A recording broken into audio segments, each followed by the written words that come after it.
ஆனால் நான் லவ் பண்ணுறேன். நான் சுதாகருக்கு காதல் இருக்குண்ணா.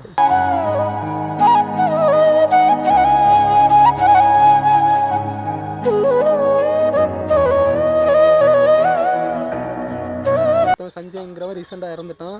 இறந்து ரெண்டு வருஷம் ஆச்சு. அதனால் ரொம்ப அவர் இருந்தானா இந்த தருணத்தானே பார்த்தீங்கன்னா ரொம்ப சந்தோஷப்படுறோம்.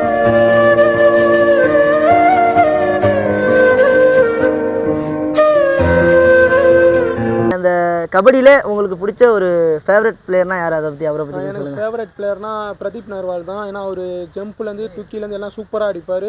அது இல்லாமல் அவர் லெஃப்ட் ரைடு, நானும் லெஃப்ட் ரைடு. அதனால் எனக்கு ஃபேவரட் பிளேயர்னா பிரதீப் நர்வால் தான்.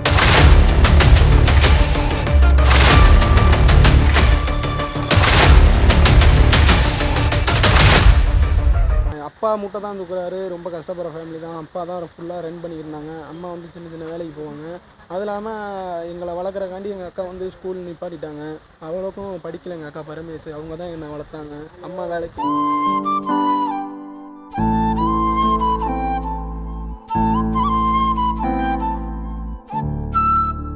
வந்து உங்கள் வீடியோவில் நாங்கள் நிறைய வீடியோ பார்த்துருக்கோம். வீடியோவில் எல்லாமே ஜம்ப் பண்ணுறீங்க, குட்டிக்கோர் நடிக்கிறீங்க, இந்த மாதிரி குரங்கு வித்தல் நிறையா காட்டுறீங்க.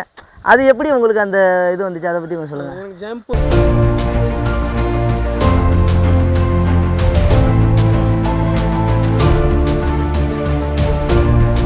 கிராமிய விமர்சனம் யூடியூப் சேனல் நேயர்களுக்கு கிராமிய சேகரின் அன்பான வணக்கம். இப்போ நம்ம வந்து பார்த்திங்கன்னா எங்கே இருக்குன்னு பார்த்தீங்கன்னாக்கா, நண்பரை பார்த்தாலே உங்களுக்கு தெரியும். போன ப்ரோ கபடி சீசனில் வந்து பார்த்தீங்கன்னாக்கா அன்பு நண்பர் ஒரு தமிழ்நாட்டிலே ஒரு தலை சிறந்த வீரராக வளம் வந்துட்டு இருந்தார். அவருடைய இந்த கபடி பயணங்கள், அவருடைய கபடி வாழ்க்கை முறைகள் எல்லாம் எப்படி இருக்குன்னு நம்ம அவர்கிட்ட கேட்டு தெரிஞ்சுக்கலாம். வணக்கம் நண்பா. வணக்கம். ஃபஸ்ட்டு கொஞ்சம் நம்ம நேயர்களுக்கு ஒரு அறிமுகப்படுத்திக்க நண்பா. வணக்கம், என் பேர் சுதாகர். திருச்சி மாவட்டம் மணச்சனூர் வட்டம் பாளையநல்லூர் என் ஊர். நண்பா, இப்போ வந்து பார்த்தீங்கன்னாக்கா இப்போ இந்த கபடி ஆரம்ப கட்ட காலத்தில் வந்து நீங்கள் எப்படி நண்பா அந்த கபடி விளையாட ஆரம்பிச்சிங்க? எனக்கு சின்ன வயசுலேருந்து கபடினா ரொம்ப பிடிக்கும். அது இல்லாமல் எங்கள் ஊரில் எல்லாம் விளாட்றத பற்றி எனக்கு ரொம்ப ஆர்வமாக இருந்துச்சு. அது இல்லாமல் எங்கள் அப்பா எல்லாமே கபடி பிளேயர் தான். அது இல்லாமல் நாங்கள் சின்ன சின்ன டோர்னமெண்ட்டு போகும்போது நான் போய் பார்ப்பேன். அது இல்லாமல் இப்போ நம்ம ஊரில் வந்து கபடி கிரவுண்டு ஒன்று இருக்கும்போது அங்கே எல்லாம் பெரியவங்க எல்லாம் விளாண்டுக்கிற போகும்போது நான் போய் பார்த்துக்கிட்டு போது எனக்கு அதில் கொஞ்சம் ஆசை வந்துச்சு. சரி நம்மளும் விளாண்டா கொஞ்சம் நல்லா இருக்கும்னு சொல்லிட்டு நான் அந்த ஆசைப்பட்டேன். வீட்டில் போய் கேட்டேன். வீட்டில் ஃபஸ்ட்டு அலோவ் பண்ணல, சின்ன வயசாக இருக்கவும். அதுக்கப்புறம் கொஞ்சம் கொஞ்சமாக அண்ணன் எல்லாம் கபடி பிளேயர் விளாண்டுக்கு இருக்கும்போது நான் அதை பார்த்து மேட்ச்சுக்கு போனால் நான் பின்னாடி போவேன். அதுக்கப்புறம் கொஞ்சம் நான் இது ஸ்கூல் மேட்ச் விளாடும் போது எனக்கு கொஞ்சம் கபடி கொஞ்சம் நல்லா விளாட ஆரம்பிச்சனால அப்படியே பையங்க எல்லாம் கூட்டிகிட்டு போனாங்க. சரி நம்ம இப்போ கபடினாலே இப்போ நீங்கள் சொன்னீங்க வீட்டில் கொஞ்சம் இது பண்ண மாட்டாங்க. இப்போ எல்லா வீட்லேயுமே கபடினாலே என்ன நீ எப்போ பார்த்தாலும் விளையாட போயிட்டுருக்க, படிக்க முடியாது அப்படிங்கிற சுச்சுவேஷன் இருக்குது. அந்த மாதிரி நம்ம வீட்டில் யார் எதிர்ப்புகள் இருக்கா? இல்லை போங்க இந்த மாதிரி கபடியோட போன்னு சொல்லியிருக்காங்களா? ஃபஸ்ட்டு வந்து எதிர்ப்பு தான் தெரிவித்தாங்க. ஏன்னா படிடா, ஏன்டா விளாட போகிற அப்படின்னு சொன்னாங்க. அதுக்கப்புறம் நீ எது சொன்னாலும் திரும்ப உன் விருப்பத்துக்கு நீ என்னமோ பண்ணு அப்படின்னு சொல்லிட்டாங்க. சரிங்க ப்ரோ, இப்போ வந்து நாங்கள் உங்களை பற்றி தெரிஞ்ச விஷயம் என்னென்னு பார்த்தீங்கன்னாக்கா, நம்ம உங்கள் அண்ணன் ஏதோ எங்கே போனாலும் கபடிக்கு கூட்டி போவார், அண்ணனால தான் நீங்கள் இவ்வளோ தூரம் வந்துறீங்க அப்படிங்கிற மாதிரி சொல்கிறாங்க. அதை பற்றி கொஞ்சம் சொல்லுங்கள். ஆமாம்மா, ஏன்னா எங்கள் அண்ணனுங்க 4 பேருமே கபடி விளாடுவாங்க. அதில் வந்து எல்லாருமே எனக்கு ரொம்ப சப்போர்ட் பண்ணுவாங்க. ஃபஸ்ட்டு வந்து எனக்கு கபடி போகும்போது அலோவ் பண்ணல. அடிப்படும், நீ சின்ன பையன் அப்படி இப்படின்னு சொல்லுவாங்க. அதுக்கப்புறம் வந்து சரி ஒரு மேட்ச் விளாடும் போது நல்லா விளாண்டனால சரி நீ வா அப்படின்னு சொல்லி கூட்டிகிட்டு போய் ரொம்ப சப்போர்ட் பண்ணாங்க. சரி என்ன, இப்போ நீங்கள் கபடி வெளியில் விளையாட போகிறப்ப அதுக்கான பணம், இப்போ ஒரு இடத்துக்கு நம்ம இங்கே விளையாட போகிறோம்னா அதுக்கு பொருளாதாரம் வேணும். அந்த பொருளாதாரத்தில் நீங்கள் எப்படி வந்து இதை அட்ஜஸ்ட் பண்ணிட்டு இருந்தீங்க? அதை பற்றி இப்போ நான் ஃபஸ்ட்டு வந்து எல்லாம் ஓன் காசை போட்டு தான் போய் விளாண்டுக்கு இருந்தாங்க. ஜெபிக்கிற காசை அப்படியே சேமிச்சு அப்படியே தான் போயிட்டு இருந்தாங்க. அதுக்கப்புறம் என்ன செஞ்சாங்கன்னா, இப்போ ஒரு மேட்ச் போய் ஜெயிச்சோம்னா 10,000 ஜெயிச்சோம்னா 5,000 ஒதுக்கிட்டு அடுத்த மேட்ச்சுக்கு வச்சுக்கிட்டு அதுக்கப்புறம் 5,000 சாப்பிட்டு அப்படியே அது மாதிரி பண்ணி அப்படியே ரன் பண்ணிக்கிறோம். சரிங்க நண்பா, நம்ம குடும்பத்தை மொத்தம் எத்தனை பேர் நண்பா? அதை பற்றி கொஞ்சம் சொல்லுங்கள். நான் குடும்பத்தில் மொத்தமாக 8 பேர். எங்கள் அம்மா அப்பா சேர்த்து 10 பேர். அதில் வந்து அக்கா வந்து மூத்த அக்கா பேர் வந்து பரமேசு, ரெண்டாவது அண்ணன் சுரேஷ், 3வது அண்ணன் தினேஷ், 4வது சங்கீத், 5வது சம்பத், 6வது பரி, 7வது நான், 8வது என் பாப்பா. சரிங்க நண்பா, இப்போ 8 பேர்த்தையுமே உங்கள் அம்மா அப்பா வந்து இவ்வளோ கஷ்டப்பட்டு இவ்வளோ தூரம் வந்து இது பண்ணியிருக்காங்களா? அதை பற்றி கொஞ்சம் என்ன நினைக்கிறீங்க? அப்பா மூட்டை தான் தூக்குறாரு. ரொம்ப கஷ்டப்படுற ஃபேமிலி தான். அப்பா தான் ஃபுல்லாக ரன் பண்ணியிருந்தாங்க. அம்மா வந்து சின்ன சின்ன வேலைக்கு போவாங்க. அது இல்லாமல் எங்களை வளர்க்குறக்காண்டி எங்கள் அக்கா வந்து ஸ்கூல் நிப்பாட்டிட்டாங்க. அவ்வளோக்கும் படிக்கல எங்கள் அக்கா பரமேசு. அவங்க தான் என்னை வளர்த்தாங்க. அம்மா வேலைக்கு, அப்பா வேலைக்கு போட்டு அம்மா அக்கா தான் எல்லாத்தையும் பார்த்துக்கிட்டாங்க. சரி, இப்போ மூட்டை தூக்கி உங்களுடைய அப்பா வந்து மூட்டை தூக்கி தான் அவங்க எல்லாரையும் படிக்க வச்சு நீங்கள் எந்த அளவுக்கு கபடியில் இவ்வளோ தூரம் ஒரு இதாக வந்து நிற்கிறீங்களா? ஆமாம், எங்கள் அப்பா மூட்டை தூக்குறதுனால தான் நாங்கள் இந்த இடத்துல வந்து நிற்கிறோம். சரி நம்ம இப்போ உங்கள் குடும்ப கஷ்டத்தை பற்றி சொன்னீங்க. இப்போ இந்த ப்ரோ கபடி வாய்ப்புங்கிறது உங்களுக்கு எப்படி வந்துச்சு? எப்படின்னா, நான் வந்து இது சும்மா காலேஜ் விளாண்டுக்கிறேன், யூனிவர்சிட்டி மேட்ச் எல்லாம் விளாண்டுக்கிறேன். அதுக்கப்புறம் சண்முக அண்ணன் ஒருத்தவர் வந்து யுவா கபடி விளாடுன்னு சொன்னார். அந்த மேட்ச் போய் நான் கலந்துக்கிட்டேன். அதில் வந்து நல்லா விளாண்டதுனால எனக்கு வந்து பெஸ்ட் பிளேயர் அவார்டுன்னு கொடுத்தாங்க. அதுக்கப்புறம் அதுலேருந்து எனக்கு பாட்னாலேருந்து கால் பண்ணி இது மாதிரி தம்பி உனக்கு வந்து பாட்னாவில் உனக்கு இது கிடச்சிருக்கு, நீ வாய்ப்பு கிடச்சிருக்கு, நீ வந்து இந்த சீசன் 10 வந்து நீ பாட்னா அகாடி விளையாடு அப்படின்னு சொல்லி எனக்கு வாய்ப்பு கொடுத்தாங்க. எனக்கு வந்து ஃபஸ்ட்டு மேட்ச்சு வாய்ப்பு கொடுக்கல, 2வது மேட்ச் எனக்கு வாய்ப்பு கொடுத்தாங்க. அந்த வாய்ப்பை நான் நல்லா தக்க வச்சுக்கிட்டேன். அதனால் சரி நண்பா, இப்போ இந்த ப்ரோ கபடியில் உங்களுக்கு வாய்ப்பு கிடச்சி அங்கேருந்து உங்களை கூப்பிட்டாங்க. இப்போ நம்ம தமிழ்நாட்டிலேருந்து வேறு மாநிலத்தில் போய் விளையாடுறப்ப நம்ம லாங்குவேஜ் வர மாதிரி இருக்கும், அவங்க லாங்குவேஜ் வர மாதிரி, அந்த மாதிரி தருணங்களில் நீங்கள் எப்படி அதை சமாளிச்சிங்க? அது மாதிரி தரணும்னா எப்படின்னா, ஃபஸ்ட்டு எனக்கு இது ஒரு மாதிரி இருந்துச்சு, என்னடா அவங்க பேசுகிறது நமக்கு புரியல அப்படி இப்படின்னு ஒன்று மாதிரி இருந்துச்சு. அதுக்கப்புறம் அவங்க சொல்கிறத நான் கொஞ்சம் நல்லா வாட்ச் பண்ணி அவங்க இதுன்னு சொல்லுவாங்க, அது ஓகே அப்படின்னு சொல்லிட்டு நானே மேனேஜ் பண்ணிக்கிட்டேன். அப்படி சரி நண்பா, இப்போ நம்ம ப்ரோ கபடி நீங்கள் விளையாண்டுருக்க பார்த்தீங்கன்னா இடையில கூட ஒரு வீடியோ நல்ல ஒரு வைரல் ஆச்சு, அந்த சின்ன பசங்க கை கொடுக்குற ஒரு மூமெண்ட்டு, அந்த மாதிரி அந்த சின்ன சின்ன பசங்க உங்களுக்கு ஃபேன்ஸாக இருக்கப்போ அந்த மாதிரி தருணங்களை நீங்கள் எப்படி நினைக்கிறீங்க? எனக்கு ஒரு மாதிரி புல்லாக இருந்துச்சு. ஏன்னா சின்ன பையன் ரொம்ப பெரியவங்களோட சின்ன பசங்க தான் நமக்கு ரொம்ப ஃபேனாக இருக்காங்க. அப்போங்கும் போது அவங்க பரவாயில்ல, இந்த வயசுலேயே இவங்க வீடியோலாம் பார்த்து நமக்கு ஃபேனாக இருக்காங்கன்னு கொஞ்சம் சந்தோஷமாக இருந்துச்சு. சரி நண்பா, இப்போ நம்ம நீங்கள் இங்கே தமிழ்நாட்டிலேருந்து ப்ரோ கபடி வரையும் போயிட்டீங்க. இப்போ ப்ரோ கபடி போனதுக்கப்புறம் நம்ம வில்லேஜ்னு இருக்குல்ல, இப்போ வில்லேஜில் நிறைய பேர் நம்மளை அவமானப்படுத்திருக்கலாம், அசிங்கமாக எதாவது பார்த்துருக்கலாம். அந்த அசிங்கமானதை தாண்டி நீங்கள் இவ்வளோ தூரம் போயிட்டு வந்திருக்கீங்களா? இப்போ நீங்கள் ஊரில் வந்ததுக்கப்புறம் உங்கள் கிராமங்களில் உங்களை எப்படி பார்க்குறாங்க? கிராமத்துலாம் ஃபஸ்ட்லேருந்து நான் ஒரு மாதிரி பார்க்க மாட்டாங்க, கொஞ்சம் சப்போர்ட் தான் பண்ணுவாங்க. ஆனால் இப்போ வந்து ரொம்ப சப்போர்ட் பண்ணுறாங்க. ஏன்னா நல்லா விளாண்டுட்டு நம்ம ஊர் பேரை நீ காப்பாற்றிட்டடா அப்படின்னு சொல்லிட்டு எல்லாருமே கொஞ்சம் இதாக தான் இருக்காங்க. சரி நண்பா, இப்போ நீங்கள் இப்போ போன சீசன் விளாண்டிங்க, இப்போ வந்து ரெண்டாவது முறையாக இந்த சீசன் விளாட போகிறீங்க. இந்த மாதிரி அனுபவத்தை நீங்கள் எப்படி நினைக்கிறீங்க? ஃபஸ்ட்டு சீசன் நல்லா வாய்ப்பு கொடுத்தாங்க, இந்த சீசன் கண்டிப்பாக வாய்ப்பு கொடுப்பாங்கன்னு தான் நினைக்கிறேன். அந்த வாய்ப்பை நான் கண்டிப்பாக தக்க வச்சு நல்லா விளாடுவேன். அது இல்லாமல் இந்த ஒவ்வொரு வாய்ப்பையும் நான் ரொம்ப ரொம்ப ஹார்ட் ஒர்க் பண்ணணும். ஏன்னா இந்த சீசன் யாருமே இல்லைன்னு நினைக்கிறேன். 4 அப்பன்ஸ் தான் இருக்காங்க. நான் ஒரு மெயினில் இருப்பேன்னு நான் நம்புகிறேன். அப்படி என்ன மெயிலில் இருக்கேன்னா கண்டிப்பாக நான் விளாண்டு கட்டணும். சரி நண்பா, இப்போ போன சீசனில் பார்த்தீங்கன்னா அதிக 100 பாயிண்ட்டுக்கு மேலே எடுத்தது நீங்கள் மட்டும்தான். அந்த இதை வந்து நம்ம தமிழ்நாட்டு கபடி பிளேயர்ஸ் எல்லாருமே அந்த சின்ன விளையாடுறாங்க, எல்லாருமே அதை எல்லாம் என்ஜாய் பண்ணி கொண்டாடி இருப்பாங்க. அந்த மாதிரி தருணத்தை நீங்கள் எப்படி நினைக்கிறீங்க? எனக்கு என்ன ஒன்றா கண்டிப்பாக நான் வந்து ஒரு ஃபஸ்ட்டு சீசன் நல்லா விளாண்டா போதும்னு நினச்சேன். ஆனால் 100 பாயிண்ட் எடுப்பேன்னா நான் ஒரு டார்கெட் வச்சேன், 200 பாயிண்ட் எடுத்தே ஆகணும் அப்படின்னு நான் ஒரு டார்கெட் வச்சேன். ஆனால் எனக்கு அந்த மாதிரி போதுமான ரைடு எனக்கு கிடைக்கல. ஆனால் கிடைச்ச ரைடு எல்லாத்தையும் நான் தக்க வச்சு நல்ல பாயிண்ட் தான் எடுத்திருக்கேன். ஆனால் இந்த சீசன் கண்டிப்பாக கிடைக்கிற வாய்ப்பு எல்லாத்தையும் யூஸ் பண்ணி இன்னும் இந்த போனாடி 100 பாயிண்ட் எடுத்ததோட இந்த வாட்டி 200 பாயிண்ட்டாக எடுக்க நான் ட்ரை பண்ணுவேன். சரி நண்பா, இப்போ நீங்கள் சொன்னீங்க உங்களுடைய கபடி அனுபவத்தை சொன்னீங்க, உங்கள் வீட்டோட அனுபவத்தை பற்றி சொன்னீங்க. இப்போ சுதாகருக்கு காதல் அப்படிங்கிற ஒரு இது இருக்குங்களா? அதை பற்றி கொஞ்சம் சொல்லுங்கள். காதல்னா இருக்கு இல்லை, இந்த விஷயத்தை நான் எதனால் கேட்குறேன்னா, இப்போ ரீசெண்டாக போன வீடியோ உங்களை எடுத்து போட்டோன்னே கிட்டத்தட்ட அதில் எங்களோட ஸ்டூடியோ நம்பர் போட்டிருக்கோம். கிட்டத்தட்ட பெண்கள் ஒரு 20-30 பெண்களே எங்களுக்கு ஃபோன் அடித்து சுதாகரா நீங்கள் அவர்கிட்ட பேசணும்னு சொல்லி எங்களை ரொம்ப ரிக்வஸ்ட்டாக கேட்டாங்க. அதனால நாங்கள் உங்கள்கிட்ட வந்து கேள்வி எங்கள்கிட்ட கேட்குறோம். அதை பற்றி கொஞ்சம் சொல்லுங்கள். எப்படின்னா ஃபேன்ஸாக தான் இருப்பாங்க, லேடிஸ் ஃபேன்ஸாக இருக்காங்க. அவங்க நம்மளை எதுனா ஒரு மாதிரி இருக்காங்க, பரவாயில்ல இந்த பையன் நல்லா விளாட்றாரு அப்படின்னு சொல்லிட்டு கொஞ்சம் சப்போர்ட் தான் பண்ணுறாங்க. ஆனால் நான் லவ் பண்ணுறேன். நான் சுதாகருக்கு காதல் இருக்குண்ணா. சரி நண்பா, இப்போ வந்து பார்த்தீங்கன்னாக்கா உங்களுக்கு கபடி எப்படி நீங்கள் விளையாட ஆரம்பிச்சிங்க? யாரை பார்த்து கபடி விளையாடணுங்கிற ஒரு ஆர்வம் வந்துச்சு? கபடினா எனக்கு வந்து கவி சம்பத்து தான் நல்லா விளாண்டுருப்பாங்க. ஆனால் அவங்க அப்பன்ஸு அவங்கள பார்த்து தான் நான் விளையாடவே ஆரம்பித்தேன். ஏன்னா அவங்க ஸ்கில் எனக்கு ரொம்ப பிடிக்கும். ஆனால் அவங்கள வாட்ச் பண்ணி நான் விளையாட ஆரம்பித்தேன்.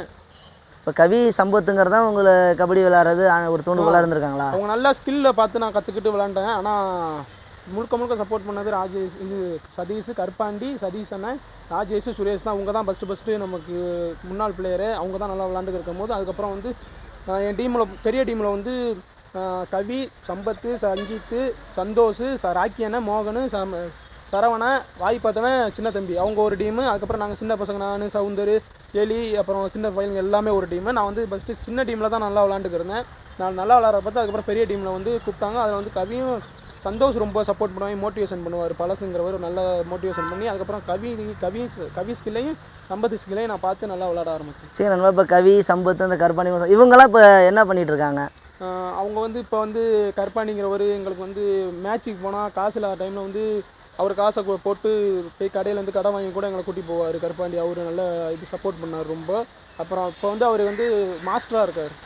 அப்புறம் சதீஷ் அண்ணன் வந்து அவர் வந்து கொய்த்தில் இருக்கார். அதுக்கப்புறம் ராஜேஷ் அண்ணன் பைனான்ஸ் வருவார், அதுக்கப்புறம் சுரேஷ் வந்து பெயிண்ட் அடிக்க போகிறோம். சரி நண்பா, இப்போ அந்த கபடி நீங்கள் ப்ரோ கபடியில் விளையாடுறத பார்த்துட்டு அவங்க என்ன மாதிரி சந்தோஷப்பட்டாங்க? எதுவும் உங்களுக்கு கால் பண்ணி பேசியிருப்பாங்களா அந்த அனுபவம்? நான் எல்லாம் கால் பண்ணி பேசினாங்க, இந்த இந்த கொஞ்சம் கொஞ்சம் மிஸ்டேக் இருக்குது, பரவாயில்ல நல்லா விளாட்ற, இதுக்கு மேலே இன்னும் நல்லா விளாடுன்னு சொல்லி என்கரேஜ் பண்ணுவாங்க. சரி நண்பா, இப்போ இந்த சீசனில் சுதாகரை எப்படி பார்க்கலாம்? என்ன மாதிரியான ஒரு பிளேயராக அங்கே பார்க்கலாம் நீங்கள் அதை பற்றி? கண்டிப்பாக போன சீசனோட இந்த சீசன் கண்டிப்பாக ரொம்ப எஃபோர்ட் போடுறேன், கண்டிப்பாக ரொம்ப ஹார்ட் ஒர்க் பண்ணி இந்த சீசன் கண்டிப்பாக ஃபுல் என் டார்கெட்டு ஒரு 250 பாயிண்ட்டை நான் டார்கெட் பண்ணி வச்சுருக்கேன். எனக்கு வந்து இப்போ வாய்ப்பு கிடச்சா கண்டிப்பாக அந்த 250 பாயிண்ட்டை நான் கண்டிப்பாக இது மாதிரி சக்ஸஸ் பண்ணுவேன். இந்த அளவுக்கு நீங்கள் பப்ளிசிட்டி ஆனதுக்கு என்ன காரணம், அதை பற்றி சொல்லுங்கள். ஒரு சைடு எங்கள் ஊருக்காரங்க எல்லாம் சப்போர்ட் பண்ணாலும் இன்னொரு சைடு வந்து மீடியாக்காரங்க தான். ஏன்னா நாங்கள் நல்ல ஒரு மேட்ச்சில் ஒரு 10 பாயிண்ட் எடுத்தோன்னா அதை வந்து நல்ல பப்ளிசிட்டி ஆக்கி போட்டு அதை நான் 10-15 பேர் பார்ப்பாங்க, 100-200 பேர் பார்ப்பாங்க. அதுலேருந்து நமக்கு ஃபேன்ஸ் எல்லாமே இதாகி கொஞ்சம் சப்போர்ட் ரொம்ப பண்ணாங்க மீடியாக்காரங்கெல்லாம். அதனால தான் கொஞ்சம் இன்னும் பப்ளிசிட்டி ஆனேன்.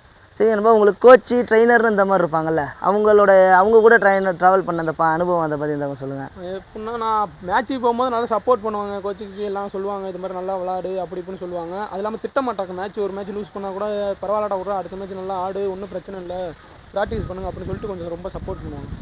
வந்து உங்கள் வீடியோவில் நாங்கள் நிறைய வீடியோ பார்த்துருக்கோம். வீடியோவில் எல்லாமே ஜம்ப் பண்ணுறீங்க, குட்டிகோர் நடிக்கிறீங்க, இந்த மாதிரி குரங்கு வித்தெல்லாம் நிறையா காட்டுறீங்க. அது எப்படி உங்களுக்கு அந்த இது வந்துச்சு, அதை பற்றி கொஞ்சம் சொல்லுங்கள். எனக்கு ஜம்ப் அடிக்க ரொம்ப பிடிக்கும். அது இல்லாமல் அதுக்கு தனியாக ஒர்க் அவுட் பண்ணுவேன். அந்த டயர் மாதிரி வச்சு அதில் ஜம்ப் அடித்து பார்த்து கொஞ்சம் ரொம்ப கஷ்டப்பட்டு தான் அந்த ஜம்பிங் ஸ்கில்லே வந்துச்சு எனக்கு. அந்த டயரில் நான் ஜம்ப் அடிக்க எனக்கு ஸ்பீடும் இதாகவும், அது இல்லாமல் கொஞ்சம் ஜம்ப் அடிக்க இதுவும் சப்போர்ட்டாக இருந்துச்சு. சரி நண்பா, இப்போ நீங்கள் கபடி மட்டும் இல்லாமல் இப்போ ஒரு ஏதாச்சும் ஒர்க் பண்ணுவீங்க, இந்த கபடி விளையாடுறதுக்கான டைமிங்கை நீங்கள் எப்படி ஒதுக்குறீங்க? எப்படி சொன்னால் ஈவினிங்கு மார்னிங்கு ஒர்க் அவுட் பண்ணிட்டு தான் இருப்பேன். ஏன்னா காலைல 6 to 8 மணி வரையும் எங்களுக்கு ப்ராக்டிஸ் இது காலைல ரன்னிங் டைமு. அதுக்கப்புறம் ஈவினிங் வந்து 4 மணிலேருந்து 7:30 வரையும் எங்களுக்கு ப்ராக்டிஸ் டைம்.